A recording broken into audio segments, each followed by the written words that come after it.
How to fix TikTok beauty mode not working in iOS 18.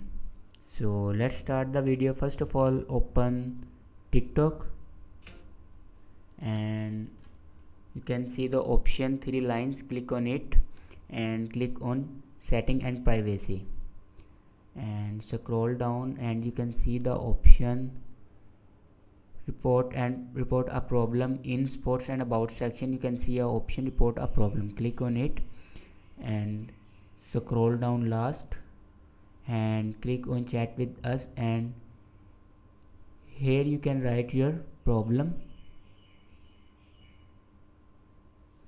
and send it, and after sending then TikTok will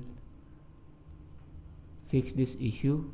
And here you can open App Store and search TikTok and check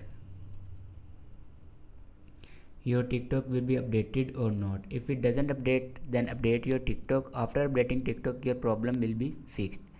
Thanks for watching this video.